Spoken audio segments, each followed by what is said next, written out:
This tank is absolutely awesome within World of Tanks, and of course we're talking about Wargaming's new bundle within the store for the Dragon Lance C. And of course this isn't just any old vehicle, no.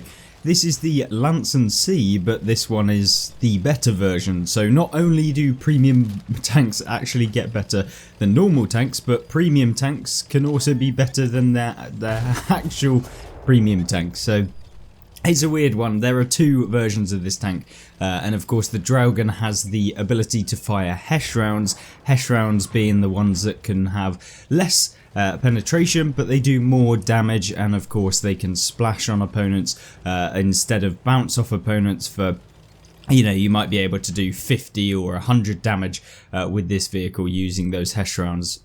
But you can see me here, beginning of the game, picking up the enemy light tank, really nice. And of course the standard rounds of this vehicle are APCR, which is super cool.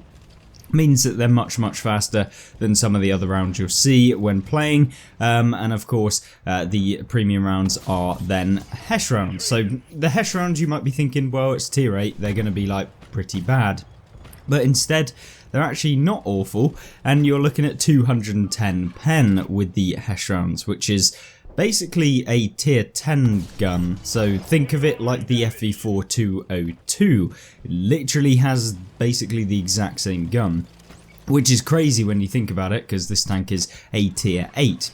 It does get some significantly worse damage per minute, so it's not as good, but of course when you're ploughing rounds into people for 390 on the standard, 480 on the Hesh rounds, you can come away with some crazy results, and that is exactly what I'm hoping to show to you guys in today's video, and whether or not you should actually purchase it as well if you're interested in getting a good premium, because it is 50% off at the moment. And they have given this thing away back in the past, so you know, you have to factor that into it as well. Maybe they'll give it away again, but of course being that it's just recently been sold, they probably wouldn't want to sell it again or give it away for free again, because I know people will just end up complaining, because of course they might have bought it and then it comes out for free. It would be super annoying. So yeah, I feel like this tank is definitely one of the best premium tanks in the game, and it is why I actually went ahead and 3-marked it. I 3-marked it before they brought in 4 marks, otherwise I probably would have continued. At this point I think we're at about 90%, because basically when they changed I think to 4 marks, they then made the marks of excellence calculation differently to what it was previously, which means basically any tank that you had went down by 5%. So yeah, it was kind of annoying, but I mean, yeah, we may go for the 4th mark at some point on this tank. Essentially it just turns the barrel or the marks of excellence golden, which is not going to make much of a difference when the marks on this thing are yellow or pretty much golden. So yeah, I don't even think the 4 marks look particularly that good, and it's kind of counterintuitive. They're not actually 4 marks, they're just 3 marks with a different colour, but yeah, it is what it is, I guess. But you can see here, basically just been playing as you'd expect, you know.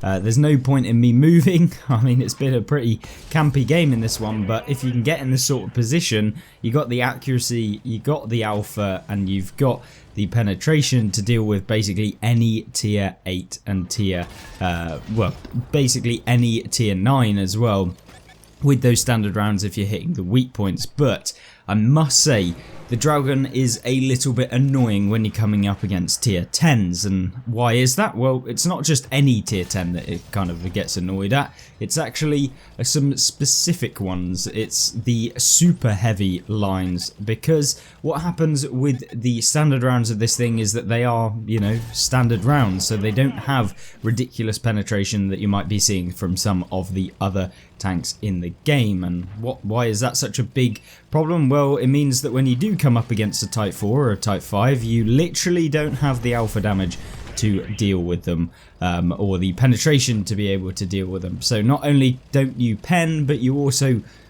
don't manage to do any damage, even if you do pen, compared to how much they're going to do to you. And this tank doesn't really have any armor, And that's kind of a problem, but it kind of isn't, because it is quite small. You're quite mobile, so you can avoid a lot of shells with this as opposed to some of the other vehicles in the game, especially when you're thinking about things like the SU 130 PM, of course a much bigger vehicle, but this one much smaller, but still very, very good. And you can see we managed to pick up over 5.4k damage and pick up a little bit of assistance. This map, not particularly the best map for getting assistance, but the view range compared to the camo on this vehicle is fantastic, and we'll see that in the next game as we go through it. And of course we do manage to pick up 5.4k damage, 500 assistance, 3 enemies destroyed, and of course 200,000 silver as well. And there you go, 90% basically on the marks. So it's Kasserine time, and yeah, I actually kind of like this map. We are top tier in this map. I literally only played about 5 or 6 games when I was re-reviewing the Draugen. You can probably find the old video on the channel if you're interested to find out what this tank is all about as well. I think it's titled the best premium in World of Tanks console, so you probably might find that if you type it into YouTube and you want to see more games, and of course another review of this tank, and see whether it's changed since being released, I guess, of my opinion of the tank. And yeah, the previous probably had some better games actually in terms of how much damage I was dealing, primarily because that was the 3 mark grind that I decided to go ahead and do, and there were a lot more games to pick from with that review. So maybe you want to go and have a look at that. I will hopefully link it at the end of this video so that when you do come to the end of it, it will pop up on screen so you can see that. And that might be useful for you guys who are not quite sure even after watching this video whether you want to get this tank. But either way, the Draugen in Kasserine is actually not too bad because it does have that fantastic view range, which is one of the biggest things that I liked about this tank, and that is because you can essentially kind of remain undetected for most of the game if you're playing it correctly and you're utilising the camo and concealment.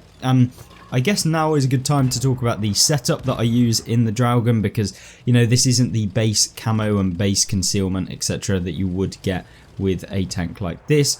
We're actually loading Heshrans here just as a quick side note, so we pen the VK7501K, but the equipment that we are using in this is we're using a camo net, we're using advanced optics, and of course we are using I believe improved ventilation, which is essentially to boost up all attributes of the tank. I don't really need the bonuses that you would hope for with regards to the damage per minute, because it's just not necessary.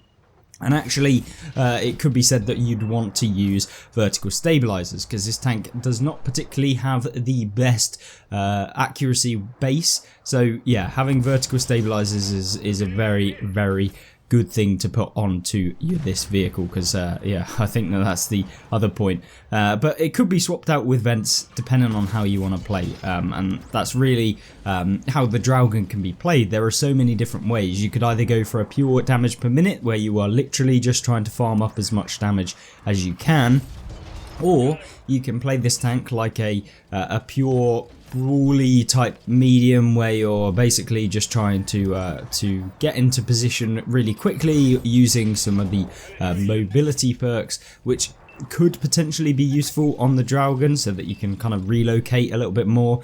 Maybe it would be good to use this tank with the faster build which can relocate, but maybe sacrifice the accuracy.